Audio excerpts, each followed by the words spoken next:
सभी साथियों का और खुसूसी तौर पर गयासुद्दीन शेख साहब का और इमरान खेड़ावाला साहब का, जिन्होंने इस अधिवेशन के दौरान एक ऐसी शाम जुटाने की कोशिश की जहां सहाफत पर और कौम के मौजूदा हालात पर तबसरा हो सके। सुहेल साहब को मुबारकबाद दूंगा कि इस मुश्किल दौर में भी उन्हें ये पता है कि लफ्जों की ताकत क्या है, अखबार की ताकत क्या है, और सब कुछ झेल कर भी गुजरात टुडे को उन्होंने जिंदा रखा है। आंधियों के इरादे तो अच्छे न थे, ये दिया कैसे जलता हुआ रह गया। ये सोचने वाली बात है और इसके लिए पूरी टीम बहुत मुबारकबाद की मुस्तहिक है। आप सब ज्यादातर इसमें सहाफी हैं या फिर इस शहर के तमाम इंटेलेक्चुअल बैठे हुए हैं, अदबी लोग बैठे हुए हैं। सलमान खुर्शीद साहब की मौजूदगी, राज्यसभा में हमारे बड़े सैयद नासिर हुसैन साहब, हमारे पूर्व लोकसभा सांसद भाई दानिश साहब और गुजरात शहर के तमाम साथियों। बातचीत क्या की जाए, सलमान भाई ने बहुत तफसील से आपसे गुफ्तगू की और तमाम जो टॉपिक थे उन पर दिल खोल करके बात की। यकीनन हम एक मुश्किल दौर में जी रहे हैं, इससे इनकार नहीं किया जा सकता। आज हम जिस मुश्किल वक्त में जी रहे हैं इसको तो आपने 20 साल पहले झेल लिया है, इसलिए मैं आपकी जिंदगी को भी सलाम करता हूं। और आप अगर खड़े हैं, आप अगर डटे हैं, आप अगर बचे हैं, तो आप हमारे लिए बहुत बड़ा इंस्पिरेशन है कि हिंदुस्तान के किसी भी सूबे का, किसी भी शहर का जिंदा दिल इंसान, अमन पसंद इंसान, जमहूरियत पर यकीन रखने वाला इंसान जब भी कभी मायूस होगा, जरा सा उसका जहन इस तरफ जाएगा कि नहीं हम कहां और किस दौर में जी रहे हैं, तो वो एक बार जब पलट के अहमदाबाद और गुजरात की तरफ देखेगा तो उसे ये महसूस होगा कि नहीं, हमसे ज्यादा बहादुर लोग इस हिंदुस्तान में मौजूद हैं जो जालिम हुक्मरानों के सामने पिछले 20-25 साल से हर तरह की परेशानियां झेल करके भी खड़े हैं, डटे हैं। तो आप सबको सलाम करता हूं। और हालात जो आए हैं, हुकूमत जिस तरह से कानूनी तौर पर परेशान करने की जद्दोजहद कर रही है, उससे हम सारे दो चार हैं और आपको ये यकीन भी दिलाते हैं और आपके सामने दिल खोल के ये कहते भी हैं कि ये सच है कि हम पार्लियामेंट में बहुत मुट्ठी भर लोग हैं, लेकिन ये भी सच है कि उम्मीद की एक बड़ी किरण ये है कि जब पार्लियामेंट में 2 दर्जन से ज्यादा मुस्लिम एमपीज नहीं है, ऐसे वक्त में भी 232 लोग लोकसभा में और तकरीबन 98 लोग राज्यसभा में इस बिल के खिलाफ खड़े होते हैं, वोट देते हैं और पुरजोर तरीके से इसकी मजम्मत करते हैं, मुखालफत करते हैं। सिर्फ 50-56 वोट का फर्क था, उसमें से 50% वोट इधर आ जाए, यानी कि मतलब 26, 27, 28 वोट इधर आ जाए तो ना हुकूमत बचती ना बिल बचता। तो ऐसा नहीं है कि सारी चीजें एक तरफा हो गई हैं। और यहां गुजरात टुडे के ऑफिस में खड़ा होकर के एक बात और आपको बताता हूं। मैं अक्सर, जब मैं पॉलिटिक्स में नहीं था, मैं तो पॉलिटिक्स में 2019 में आया, उससे पहले मैं हिंदुस्तान भर में हर प्लेटफॉर्म पे ये बात कहता था कि भाजपा ने, आरएसएस ने आपको अलग थलग करने के लिए आपके समाज में भी ऐसे लोग छोड़े जो खड़े होकर के सेकुलर फोर्सेस को बुरा भला कहते रहे और ये कहते रहे कि क्या सेकुलरिज्म का बोझ उठाना हमारे ही कंधों के लिए है। यही एक ताना जो पूरे मुल्क में दिया गया और उससे हमारी नई नस्ल जो है उसके दिलो दिमाग में सोशल मीडिया के जरिए ये चीजें डाली भी गई। तो सेकुलरिज्म का बोझ मत मानिए, सेकुलरिज्म बोझ नहीं है। सेकुलरिज्म एक ऐसी खूबसूरत चीज है जिसको बचाने की जिम्मेदारी अगर हमारे कंधों पे डाली गई है तो आप ये मान के चलें कि आपके कंधे ज्यादा मजबूत हैं, इसलिए आपके कंधे पे इस बोझ को उठाने की जिम्मेदारी डाली गई है और हमें बचाना है और हमें आगे रह के लड़ना है। मुझे वो दिन याद है कि जब लोकसभा में यह बिल पेश किया गया, पूरा दिन डिस्कशन चलता रहा और रात के 2 बजे जब हम टीवी देख रहे थे तो हम ये देख रहे थे कि राहुल गांधी अगली सफ में बैठे हैं, पूरा अपोजिशन बैठा हुआ है और वो सारे लोग लड़ रहे हैं। उसके बाद जब अगले दिन राज्यसभा में यह बिल आया तो हम और नासिर भाई राज्यसभा में मौजूद थे, हम लड़ रहे थे, सामने पूरी ताकत बैठी हुई थी, लेकिन मैं डरा नहीं, मैं झुका नहीं, कहीं छुप छुपा के खड़ा नहीं। मैं डरा नहीं, मैं झुका नहीं, कहीं छुप छुपा के खड़ा नहीं, जो डटे हुए हैं महाज पर मुझे उन सफों में तलाश कर। हम लोग उनकी आंख से आंख मिला करके बोल रहे थे, नासिर भाई भी बोल रहे थे, हम भी बोल रहे थे, बाकी पूरा अपोजिशन बोल रहा था। और आपको यकीन दिलाता हूं कि जो लहजा हमारा था उससे कम तर लहजा हमारे हिंदू भाइयों का नहीं था जो इस बिल के अपोजिशन में बोल रहे थे। इसलिए आपको इस खूबसूरत फैब्रिक को समझना पड़ेगा। भाजपा यही चाहती है कि आप अलग थलग हो जाएं और बहुत हद तक कुछ चीजों में वो कामयाब भी रहे, लेकिन उस फैब्रिक को फिर से एकजुट करने के लिए, उस धागे को फिर से जोड़ने के लिए राहुल गांधी जी ने जो मेहनत की है 4000 किलोमीटर चल करके कन्याकुमारी से कश्मीर तक, बस एक नारा, नफरत छोड़ो भारत जोड़ो। इस दौर में कितना मुश्किल है। मैं गांधी की सरजमीन पे खड़ा हूं। आप तसव्वुर करिए ना कि एक इंसान 4000 किलोमीटर पैदल चलता है, 4000 किलोमीटर। अपने आप में वो तारीख में दर्ज होने वाली बात थी। और नारा क्या है? नफरत के बाजार में मोहब्बत की दुकान खोलनी है। तो हमें भी इस बात को समझना पड़ेगा कि वो कोशिश एक बार फिर से हमारी पूरी कम्युनिटी को कहीं ना कहीं रिफॉर्म की भी जरूरत है। मैं थोड़ी सी कड़वी बात कह रहा हूं। जब सामने वालों ने लड़ाई के नए नए हथियार इंट्रोड्यूस किए हैं तो हमें भी अपने लड़ने का तौर तरीका तो बदलना पड़ेगा।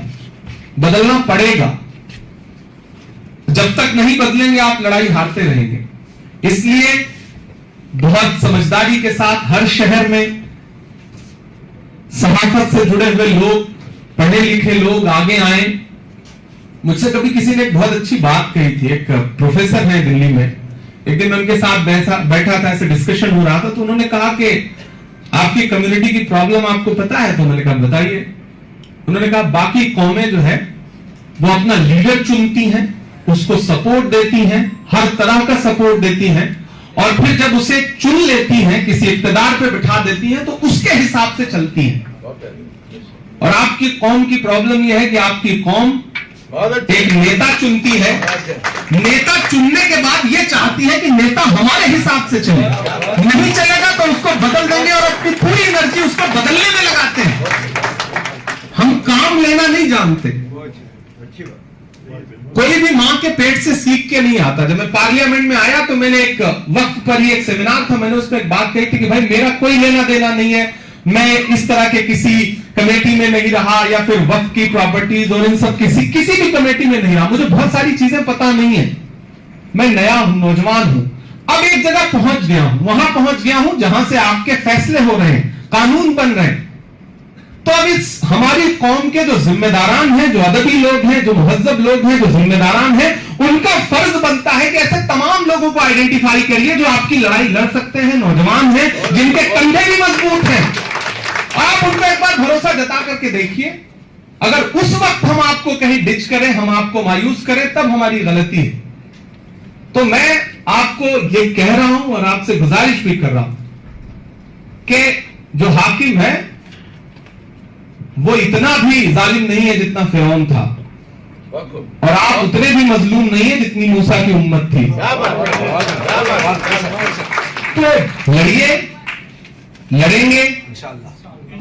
और ये लड़ाई अगर हमने सलीके से लड़ी, इस देश के सेकुलर फैब्रिक को आगे रख करके लड़ी, तो जीतेंगे इंशाअल्लाह। इससे पहले जो 50 साल, 100 साल, 200 साल, 300 साल जो हुकूमत करते थे ना, उन्होंने बड़े जुल्म किए होंगे। लेकिन ये जो 20 साल, 25 साल का पॉलिटिकल दौर होता है ना, ये तारीख का एक पन्ना पलटिए तो आधे पन्ने में सिमट के रह जाता है। तो ऐसा नहीं है कि सब खत्म हो जाएगा।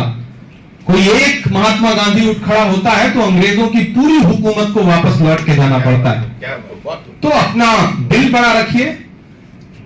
हार तब होती है जब मान लिया जाता है, जीत तब होती है जब ठान लिया जाता है। तो हम लोग लड़ेंगे। और एक बात और, एक नैरेटिव बदलिए। हमने मतलब आप ये समझिए कि जब से सोशल मीडिया आया है, आपकी कही गई बातों को कहां किस तरह पेश किया जा रहा है, आपको एक कदम थोड़ा आगे चलना पड़ेगा। इस देश में तकरीबन 353 मिलियन लोग हैं, 353 मिलियन लोग हैं जो फेसबुक यूज करते हैं, 476 मिलियन लोग हैं जो यूट्यूब यूज करते हैं, तकरीबन 550 मिलियन लोग हैं जो इंस्टाग्राम यूज करते हैं, सिर्फ 23 मिलियन लोग हैं जो ट्विटर यूज करते हैं, लेकिन 560 मिलियन लोग हैं जो व्हाट्सएप यूज करते हैं। आप यहां कौन सी बात कह रहे हैं और उस बात को अगले 1 मिनट बाद हिंदुस्तान के किस शहर में क्या बता करके पेश किया जा रहा है। जब भी बोलने के लिए खड़े हो तो ये सोच के खड़े हो कि आप जो बोल रहे हैं वो इस वक्त मुर्शिदाबाद में क्या बता करके, जामनगर में क्या बता करके और उत्तर प्रदेश के कुशीनगर में क्या बता करके दुनिया के सामने रखा जाएगा और उसका असर क्या होगा, ये सोच के तो बोलना पड़ेगा। अगर नहीं सोचेंगे तो फिर वो आपके कही गई बातों का, हालात का, विजुअल का कैसा फायदा उठाएंगे आप सोच भी नहीं सकते। तो इसके शार्प तो हम सारे लोगों को होना पड़ेगा, तभी आप इस लड़ाई को लड़ पाओगे। और कोई भी पॉलिटिकल पार्टी, उसे यह मत कहो कि वो आपकी कौम के साथ खड़ी है, आप ये कहो कि वो संविधान के साथ खड़ी है। बिल्कुल ठप्पा मत लगाओ कि नहीं वो तो हमारी कौम के साथ खड़े। नहीं, मैं नहीं मानता। मैं ये मानता हूं कि वो आईन के साथ खड़े हैं, वो जमहूरियत के साथ खड़े हैं और हम उस जमहूरियत का एक हिस्सा हैं, हम उस आईन का एक हिस्सा हैं। प्राउड होकर के, बहुत गर्व के साथ कहिए कि हम हिंदुस्तान के बेटे हैं, हम हिंदुस्तान के नागरिक हैं और यहां हमारा उतना ही हक है जितना किसी और का है। हो सकता है बार बार आपको यह एहसास दिलाया जाए कि आप दोयम दर्जे के शहरी हैं, दिलाया जाएगा।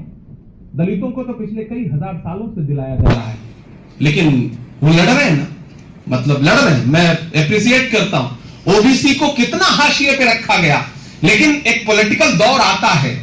मेरा मानना है कि दुनिया के हर देश में राइट विंग पॉलिटिक्स का टाइम आता है कि उभार है, वो उभार धीरे धीरे खत्म होगा। जिस चीज में भी उभार होता है उसका एक दिन कहीं ना कहीं डाउनफॉल होना ही होना है, यह सच्चाई है।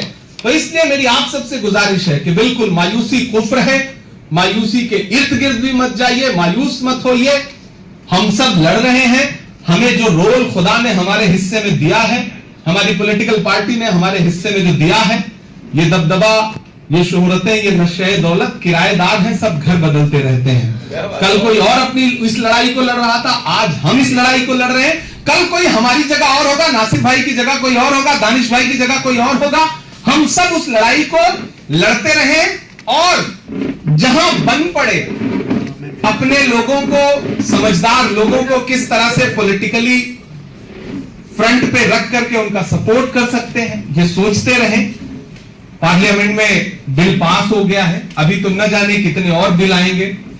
मैं जब पार्लियामेंट में आया तो मैंने देखा कि कई बार प्राइवेट मेंबर बिल के जरिए वक्फ repeal act, population control bill और इस तरह के जो बिल है ना, जो उनकी प्लानिंग का हिस्सा है, वो पहले प्राइवेट मेंबर बिल के जरिए लाते हैं, फिर उस पे बैकफुट पे जाते हैं, फिर उसके बाद कुछ दिन बाद उसको फिर से प्रॉपर गवर्नमेंट के जरिए इंट्रोड्यूस करते हैं। तो हम उस चीज को देख रहे हैं, तो तैयार रहिए, अभी ऐसे कई सारे बिल आएंगे। लेकिन राहत का एक शेर है कि लाल नीले कई रंगों के अलम आएंगे और आखिर में यही होगा कि हम आएंगे। ऐसा नहीं है कि हालात बदलेंगे, बिल्कुल बदलेंगे, बिल्कुल मायूस नहीं होना है। और गुजरात टुडे को एक बार फिर से मुबारकबाद कि इस अधिवेशन के दौरान आपने गांधी की सरजमीन पे, सरदार वल्लभ भाई पटेल की सरजमीन पे हम सारे लोगों को आवाज दी। और एक बड़ी मुकद्दस जगह है ये शाह आलम। मुझे याद है, मैं बहुत छोटा था 2002 में, और उस वक्त हमने एक असगर वजाहत की एक कहानी पढ़ी थी, शाह आलम कैंप की रूहें। तो उस कहानी से मैंने शाह आलम जगह को पहली बार जाना था और वो उसी दंगे से रिलेटेड जो लोग यहाँ पे शरण लिए थे, जो लोग यहाँ रह रहे थे, उनकी कहानी थी। तब से मैं इस इलाके को जानता रहा हूं और आज फिर से गयास भाई का, इमरान भाई का एक बार फिर से शुक्रिया, सुहेल साहब का शुक्रिया। अखबार चलाते रहिए और ये बहुत बड़ी ताकत है। आप सिर्फ एक चीज सोचिए कि मौजूदा हुकूमत की नाकामयाबियां, मौजूदा हुकूमत का एंटी अवाम जो काम है, इस सब के बीच में सिर्फ मीडिया हट जाए तो क्या ये सरकार 1 साल में टिक पाएगी? बिल्कुल। तो आप सोचिए ना कि मीडिया का रोल कितना बड़ा है, टीवी चैनल्स का रोल कितना बड़ा है, अखबारों का रोल कितना बड़ा है। तो उस रोल को पहचानिए और जो हथियार, जिन हथियारों को आप अपने वक्त पे धार नहीं दे पाए थे, मजबूत नहीं कर पाए थे, वो कैसे मजबूत हो सकते हैं, इसके बारे में सोचिए। हर शहर में, हर छोटी छोटी जगह में एक गुजरात टुडे कैसा खड़ा हो सकता है, उसका नाम कोई और हो सकता है तो हो, लेकिन वो कैसे खड़ा हो ये हम सब तमाम दानिश्वरों को सोचना पड़ेगा। और मैं आपका छोटा भाई हूं, आपका बेटा हूं। पहले बतौर शायर जो जिम्मेदारी खुदा ने मेरे कलम में दी, मैं उसको निभाता रहा। अब खुदा ने एक प्लेटफॉर्म दिया कि देश की पार्लियामेंट में बैठूं, तो कोशिश कर रहा हूं कि वहां भी आपको कभी भी मायूस ना करूं, और जब भी जरूरत पड़ेगी ये यकीन दिलाता हूं कि इंशाल्लाह एक लम्हे के लिए भी ये कभी नहीं सोचूंगा कि क्या नफा होगा क्या नुकसान होगा। जो हक बात है वो उनकी आंख से आंख मिला करके बोलूंगा। बदन में जो भी लहू है तेरी अमानत है, बदन में जो भी लहू है तेरी अमानत है, जहां जहां हो जरूरत वसूल कर लेना। बहुत शुक्रिया।